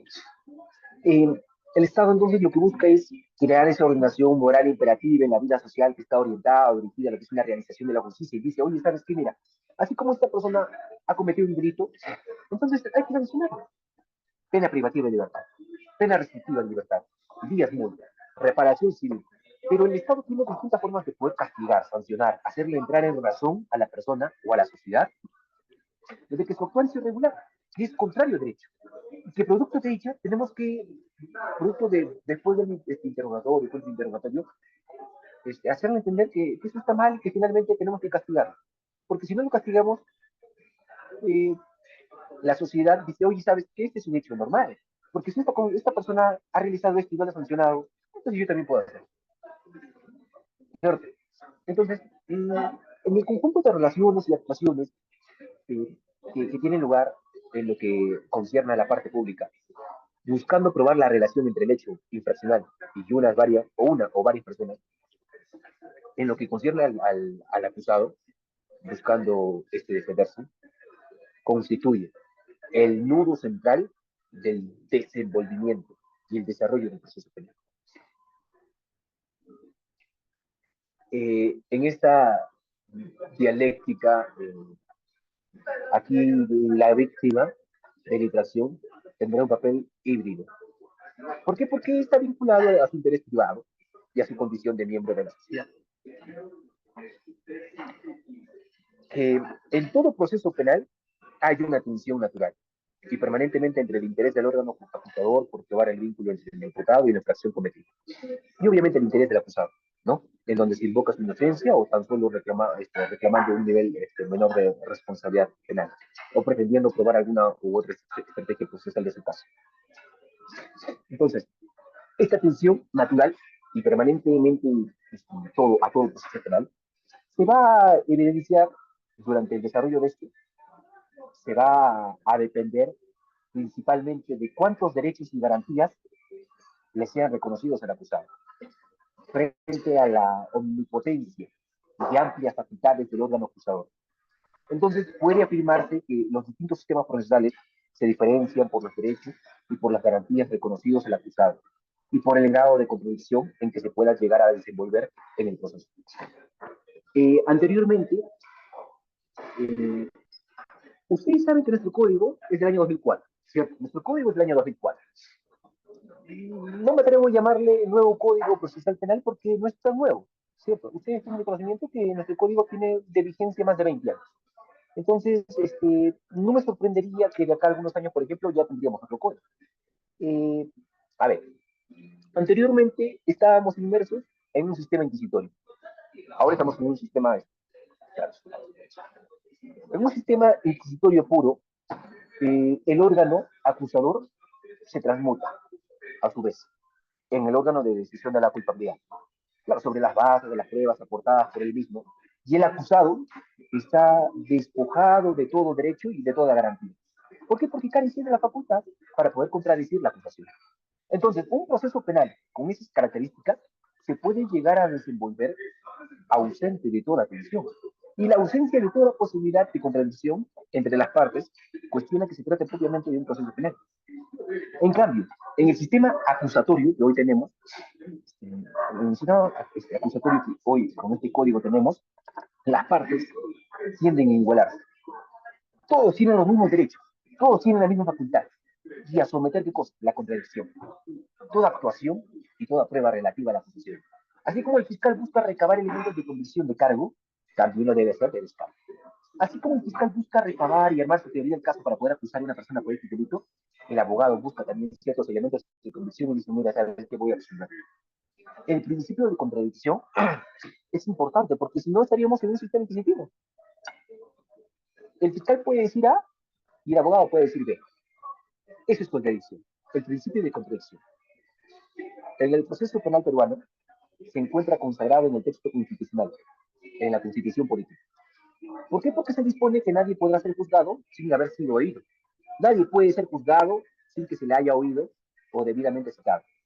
Obligar a observar los procedimientos que establezca la ley y asegurar un juicio imparcial. Y obviamente que pueda llegar a ejercer pues, su derecho a la defensa, ¿cierto? Que se le escuche, que tenga su defensa, obviamente que pueda llegar a ejercer la defensa eficaz, ¿cierto? Entonces, la vigencia efectiva del principio de contradicción, particularmente en el proceso penal, requiere de por lo menos tres condiciones imprescindibles. Escuchen bien, ¿eh? Tres condiciones imprescindibles. Uno, nadie podrá ser juzgado sin haber sido oído o debidamente citado. Ni juzgado, ojo, ni juzgado sin observancia de los procedimientos que establezca la ley para poder asegurar un juicio parcial. ¿Sí? Es decir, en el contraexamen no solamente se lleva, no solamente es la llave del éxito para probar tu teoría del caso, sino también es la base que te concede el derecho de las garantías procesales. ¿Para qué? Para exigir el derecho a la contradicción de cada una de las propuestas, respuestas que entregue el testigo adverso durante el interrogatorio de ¿cierto? Eh, Ahora, claro está, siguiente diapositiva, por favor. Entonces ya tenemos los propósitos esenciales dentro de un examen directo, ¿sí? Dentro de un examen directo. A ver, ahí está. ¿Cuáles son las técnicas que se podrían llegar a emplear o utilizar en el interrogatorio físico? Bueno, este, se debe fomentar la narración de los hechos, desde un inicio hasta un final. Hay que darle un orden cronológico. No podemos decir, oye, ¿sabes qué? Mira, señor juez, lo encontramos a Pepito en su cuarto muerto. Y por ende, Luis Paredes debe estar recluido en un centro penitenciario. Solicitamos una pena privativa de libertad de manera efectiva de 10 años y una reparación civil a su familia de 20.000 nuevos soles. Oye, hay que narrar los hechos, pero de manera cronológica. Existen ciertos precedentes en los cuales hechos precedentes, concomitantes y posteriores. El aspecto fáctico es muy importante, ¿cierto? Segunda técnica en el interrogatorio juicio oral, preparar al testigo. Hay que prepararlo de manera adecuada para que nos sea útil su participación dentro del desarrollo del juicio oral. Señor testigo, yo soy su abogado. El día de mañana tiene usted que declarar en juicio. Se reúne conmigo, me dice, doctor, ¿dónde queda su oficina? En tal lugar, venga, perfecto. Doctor, probablemente el fiscal puede llegar a preguntar, mire, esto y esto. Yo le voy a preguntar A, B, C y D. Y usted puede llegar a contestar, ojo, perdón, no, debe llegar a contestar eso. De manera que genere cierta credibilidad, no a mí, sino al órgano jurisdiccional. Es decir, a mí no me sirve la declaración que usted pueda llegar a tener en consideración hacia mi persona. Porque después de todo, yo quiero que lo que usted conteste se dirija al juez, que escuche el juez, que esté atento al juez. Y habrá momentos en los cuales usted tendría que ser imperioso en lo que diga, resaltar si es posible. Obviamente tenemos que utilizar un lenguaje claro, porque si no somos claros, primero no sabríamos qué es lo que vamos a hacer en juicio oral. Es decir, oye, ¿sabes qué? Ni siquiera eres claro como testigo, ni siquiera eres claro, ni siquiera sabes cuál es tu pretensión principal dentro de eso. Tienes que ir directo al grano. ¿Cierto? No hay que andar con muchos rodeos. Recuerden que el juez conoce de derecho. Tácitamente ustedes no van a dar una clase de derecho al juez, ¿cierto? Y yo siempre utilizo ciertas diapositivas, es un apoyo gráfico, y no es como, no, voy a emplear diapositivas y voy a leer en audiencia, no se trata de eso. Las diapositivas son de apoyo, es un material de apoyo para que finalmente ustedes puedan llegar a tener en consideración una ayuda de memoria, se me pasó esto, entonces en la diapositiva está, ¿cierto? El refresco de memoria, el refrescamiento de la memoria, es un punto a tener en consideración muy importante. Claro, ustedes ya saben las reglas de que también se puede llegar a tener en consideración lo que ha declarado en nivel preliminar, el testigo, incluso se puede llegar a utilizar para poder refrescar la memoria a la persona que pueda llegar a actuar en el juicio. Que permita que el testigo dibuje la escena de los hechos. Y esto, hay algunos órganos jurisdiccionales, hay algunos jueces, hay algunos magistrados que mm, son muy directos, ¿sí? Que por ahí no van a dejar mentir los policías, no tienen como que el tiempo necesario como para poder escuchar y graficar pues cada escena de los hechos. Y los jueces incluso interrumpen al órgano, al testigo de manera que pueda llegar a ir al grano, por ejemplo. Pero claro está en todo su derecho, porque finalmente es su respuesta y la respuesta no se puede llegar a delimitar. ¿Cierto? Entonces, obviamente se puede llegar a valer y ejercer, obviamente, ciertos aspectos en los cuales la defensa técnica, tanto como el fiscal, tienen que llegar a participar y, obviamente, ojo, toda decisión es impugnable, toda decisión, incluso en el interrogatorio. Señor juez, ¿por qué usted está cortando el juicio? ¿Cuál es el motivo o la razón por la cual usted está interfiriendo en la respuesta del testigo? El testigo está graficando, el testigo está dibujando la escena de los hechos tal y conforme esté su percepción. Y obviamente debe recrear los hechos de cero, ¿cierto? Debe tener un dominio de la situación. No debe, no debe decir, para que no pueden ver. Se puede llegar a utilizar preguntas abiertas, puede llegar a utilizar preguntas pertinentes, ¿sí? Y obviamente preguntas capciosas, ¿no? Eso tácitamente se comprende que no se debe utilizar, ¿cierto? Y obviamente en el caso de los policías, existen dos formas de poder interrogar. Una es la recopilación de información y el otro es el acusatorio, ¿cierto? Perfecto. A ver, ahí, doctor, ¿nos puede aclarar sobre la clasificación de los medios de prueba sobre hechos relevantes e irrelevantes? Eh, Bien, respecto, Eloy Pérez nos dice, doctor, ¿nos puede aclarar sobre la clasificación de los medios de prueba sobre hechos relevantes? Ya, perfecto. Bien.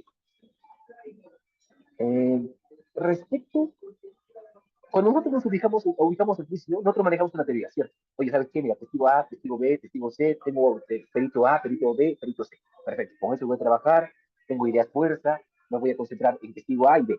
Porque sí, probablemente sí puede llegar a aportar, sí, pero finalmente después de todo es como un aporte no significativo como A y B.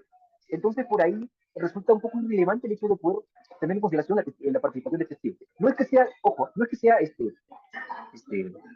inútil la participación de este sujeto, porque después de todo va a llegar a juicio, ¿cierto? Por lo tanto, ni siquiera yo me atrevería a haber incorporado la declaración testimonial de esta persona en nivel preliminar, por ejemplo. Pero obviamente hay que darle cierta prioridad, hay que darle cierta relevancia y va a depender, pues, obviamente, del criterio propio de cada examinador, ¿no? Estos son relevantes, este es relevante. Entonces, es la idea. Poder tratar, manejar ideas fuerza, poder identificar lo pertinente, poder identificar lo relevante que me puede llegar a percibir dentro del desarrollo del juicio y sobre todo dentro del interrogatorio. ¿Sí? Doctor, disculpe interferencias, escuchen otras conversaciones. ¿Sí me escuchan bien? ¿Sí me escuchan bien? Me dicen que hay interferencia. No, doctor, está todo correcto. Ya, perfecto, gracias, excelente. Bien, entonces, continuamos. Eh, entonces, siguiente diapositiva, por favor. Entonces ya sabemos las técnicas que se pueden llegar a aplicar dentro del interrogatorio en el desarrollo del juicio oral. Ya. El profesor Nahuel, él indicó pues que se debe tener en cuenta eh, para un examen directo de un efectivo, eh, Ustedes saben perfectamente que un efectivo, pues, obviamente, ojo, está calificado, pues, para poder tener cierta noción en el mundo del derecho. ¿Cierto? Después de todo, pues, conocen la ordenación moral imperativa. ¿Cierto? Hay que manejar cierta simpleza, o vamos a tener cierta organización con ellos, vamos a poder incluso utilizar preguntas de transición, orientación, se pueden llegar a tener en consideración el historial de testigos. Ahora, miren, en la práctica sucede que con los efectivos policiales, ahora que recuerdo, claro está, ustedes saben que al momento de poder interrogar a un efectivo policial, mayormente se utiliza el ayuda de memoria, el refrescamiento de memoria. ¿Saben por qué? Porque, claro, a los efectivos policiales, por ejemplo, si yo soy un policía, este,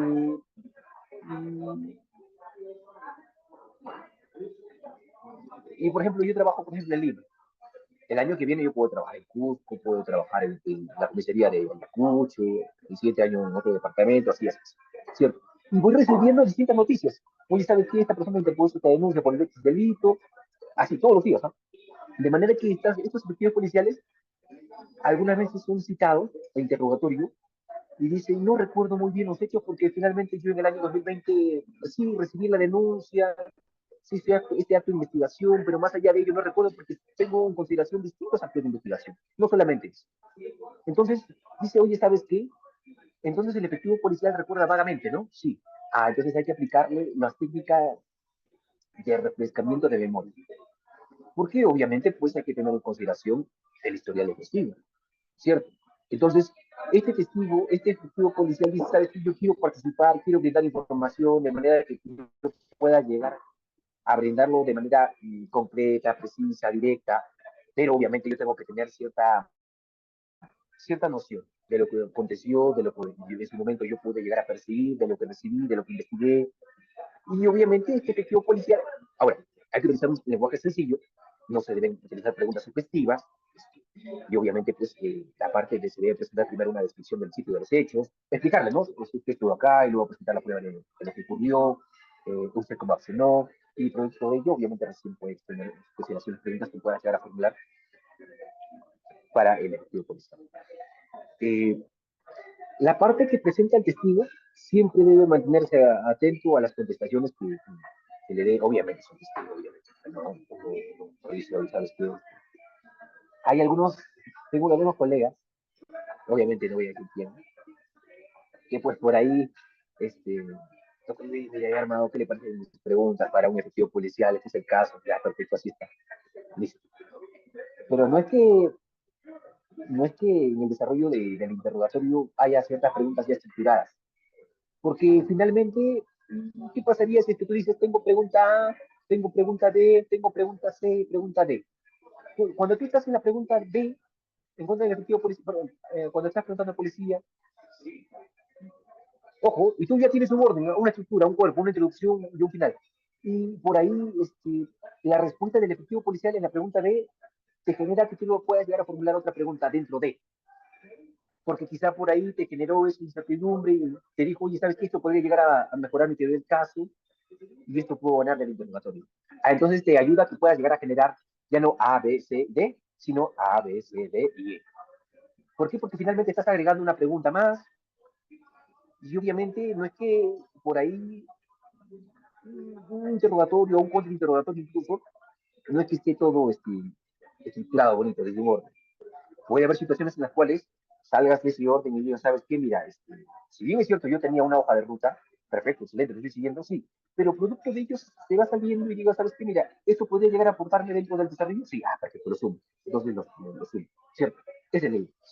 Y obviamente, pues no sé si tienen en consideración los tipos de expresiones que se pueden llevar a dar dentro de, esto no es una clase respecto a ello, pero finalmente, pues, existe una tabla, ¿cierto? Existe una tabla en la cual ustedes deben tener en consideración, no noción, sino conocimiento de, este, porque finalmente uno cuando objeta en un interrogatorio, el juez le pregunta, ¿por qué está objetando? ¿Qué tipo de objeción es? Objeción, te pregunta ambiguo. Este, fundamente, por favor. Luego le pasa a la fiscal, señor fiscal, algo que decir, sí, después resuelve. ¿Cierto? Entonces, esa es la idea, de que finalmente, pues, siendo letrados, siendo abogados, siendo conocedores del derecho, debemos tener en consideración de qué técnicas podríamos llegar a aplicar dentro del interrogatorio en juicio oral. Esa es la idea. Y ahora, eh, siguiente diapositiva, por favor.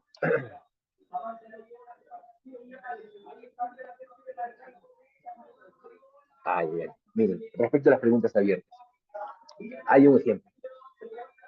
¿Podría explicarnos cómo se produjo el enfrentamiento? ¿Qué hacían los demás? Ojo, es una pregunta abierta, es una pregunta en la cual tú le estás dando la oportunidad al testigo de que se pueda llegar, que él pueda llegar a rendir su declaración, pero de manera amplia. Es decir, tú no le estás preguntando preguntas cerradas. Oye, ¿sí o no? Yo quiero que tú me contestes eso solamente. Entonces, el objeto, la clave del interrogatorio directo en la obtención de un testimonio completo, ordenado, claro, preciso, a cargo del testigo, muestra recomendación y es la primicia en el empleo del uso de las preguntas abiertas. Claro, sin perjuicio de su combinación con preguntas cerradas, claro está. Y esto resulta lógico, ¿por qué? Porque en todo interrogatorio directo, el testigo debe explicar cada detalle, cómo se ocurrieron los hechos, eso sí, sobre la base del contenido y del alcance de la pregunta realizada por su abogado. No se puede llegar a esgrimir y salir de la pregunta fuera de. Es decir, si usted le pregunta, por ejemplo, a Pepito, señor Pepito, ¿y cómo es que se ocasionó el hecho, el accidente de tránsito al momento que Juanito estaba manejando el vehículo? Ah, no, sí, lo que sucede es que Juanito, pues por ahí, antes de poder manejar el carro, estaba tomando cierto licor y por producto de ello estaba escuchando música, estaba concentrando en su celular, y producto de ello se chocó con el poste y atropelló a la víctima. Pero, oye, también recuerda que estábamos en la fiesta y estábamos escuchando Grupo 5 y por ahí también estaba Juan, María, estaba cada persona y la música. Oye, estamos perfecto, excelente, pero yo quiero solamente definirme respecto al objeto materia de investigación. ¿Ocurrió los hechos? Sí. ¿Me importa la base del contenido? Sí. ¿El alcance de la pregunta realizada? Sí. Pero de esta forma, como indica el maestro Serrano, que tiene su, también su libro de preguntas de objeciones, el doctor Serrano nos dice, el abogado invitará al testigo a expresarse de tal manera que refiera explícitamente con la comprensión debida a los hechos fundamentales de la historia y no a brindar explicaciones ilimitadas, ¿ya? No a brindar explicaciones ilimitadas con abundancia, ahí dice la diapositiva, con abundancia de detalles vagos, impertinentes, es decir, hablamos de un formato de preguntas que si bien fija los límites de la respuesta, no cierra la posibilidad de que se pueda llegar a explicar cómo lo sería y si se le hicieran al testigo preguntas como en formato sugestivo. Entonces, preguntas, a modo de ejemplo, preguntas abiertas. ¿Podría explicarnos cómo se produjo el enfrentamiento? Ay, ustedes contestan. Le dejarán al testigo que se pueda desmayar, de manera que pueda llegar a contestar desde el inicio, cuerpo y el final. Y pregunta, ¿y qué hacían los demás mientras usted ya estaba haciendo ahí? Ah, ya, entonces el testigo te dirá esto, Juanito estaba haciendo esto, Pepito hacía esto, María estaba haciendo esto, ¿cierto? Entonces, existen ciertas tipologías de preguntas en las cuales se va a poder llegar a realizar no solamente las preguntas abiertas. Siempre de positivo, por favor.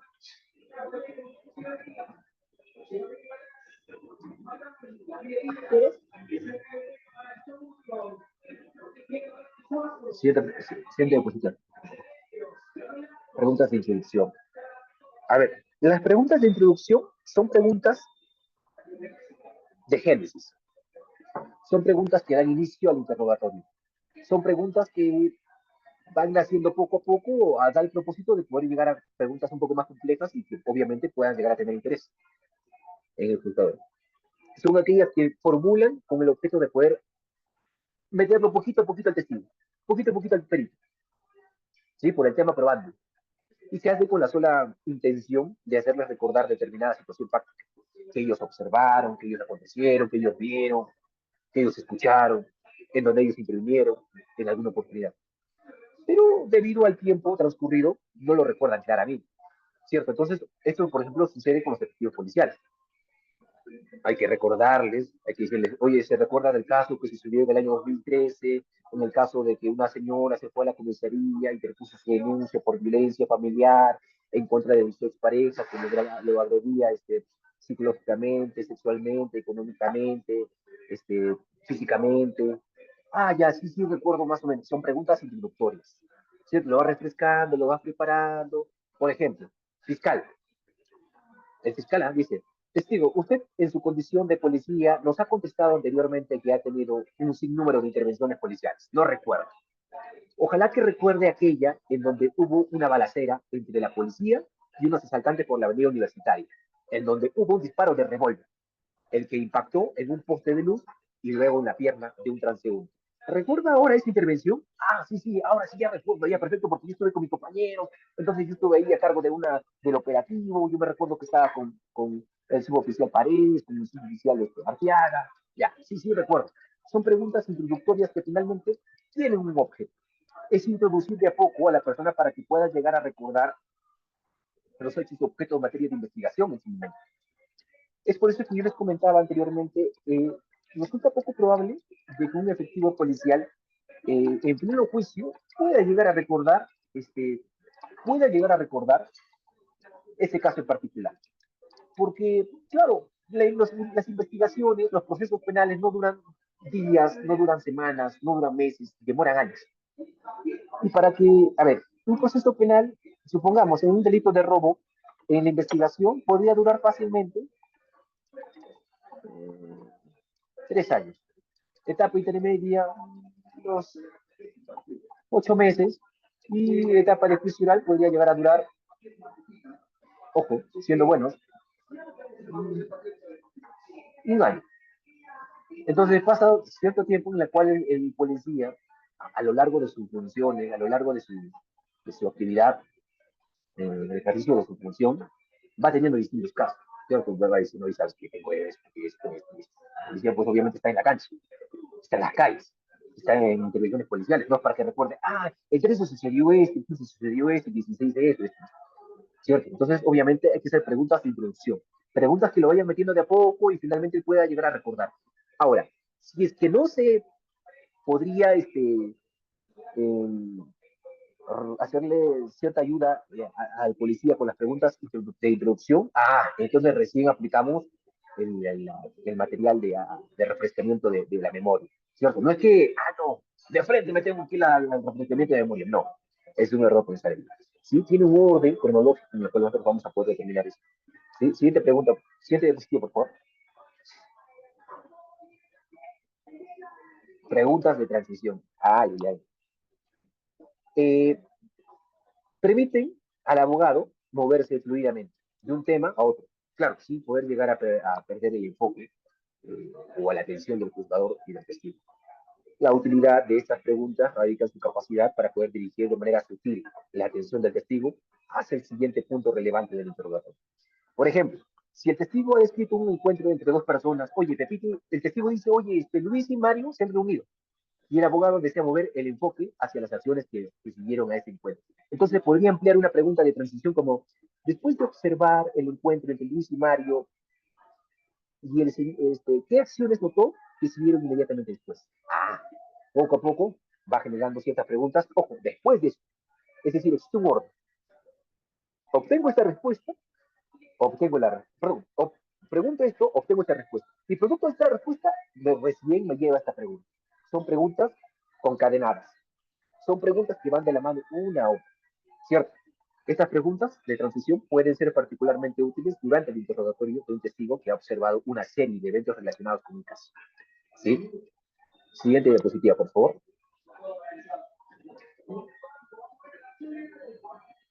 Preguntas cerradas. Bueno, no es muy difícil de comprender esta figura, es lo contrario a las preguntas abiertas. Es cuando obviamente pues el fiscal, el abogado buscan poder, según un punto de su teoría del caso, manejar ciertos aspectos en los cuales obtener una respuesta cerrada. Señor testigo, usted limítese a contestar sí o no. ¿Usted estuvo presente en los hechos? No, lo que pasa es que yo estuve. No, por favor, contesten. ¿Estuvo o no? Bueno, sí estuvo. Ya, eso solamente quería escuchar. Una pregunta cerrada es una pregunta que puntualmente reclama una respuesta puntual. Es decir, que el testigo puede llegar a contestar, pero sin explayarse. ¿Es un sí o un no? ¿Es un blanco o es un oscuro? ¿Es arriba o abajo? Nada más. lo que tampoco significa que conteste con monosílabos. Dicho de otro modo, que la respuesta sea corta, menos de 5 palabras. Por ejemplo, señor Mario, ¿en qué medio de transporte se fueron al bar hechizos? Ah, nos fuimos, sí, pero antes de esto nosotros nos comunicábamos. No, no, yo le pregunté, ¿en qué medio de transporte ustedes se dirigieron al bar? Bueno, nos fuimos en un carro, en el taxi. Ah, ya, perfecto. Quiero que nos contestes. Señor, les digo, ¿cuántas personas estaban en el vehículo? No, pero después de eso se subieron otras personas. No, ¿cuántas personas estuvieron en el vehículo? Bueno, contabilizando a mi primo, a mi prima, a mi pareja, éramos 5. Ah, listo. Eso quiero. Las preguntas cerradas se encuentran en un término intermedio en cuanto al control sobre la información que produce el testigo. Claro, sin embargo, la pauta previa que debes cumplir antes de poder formular una pregunta cerrada, que primero utilices una pregunta abierta, ¿cierto? De forma tal que poco a poco vayas cerrando la cantidad de información que contestará el testigo a lo largo de todo el interrogatorio que puede llegar a hacer dentro del desarrollo de la actividad probatoria del juicio oral. ¿Sí? Bien, de este modo entonces vamos culminando la disertación. Encantado de poder participar eh, una vez más en esta institución académica. Muchas gracias por haber estado presentes en esta disertación. Y nada, espero verlos en otra, claro está, Dios mediante. Y fuerte abrazo a cada uno de ustedes. No sé si habría algún inconveniente, alguna pregunta, algún honorario que aportar. Yo estoy puesto a vuestra disposición.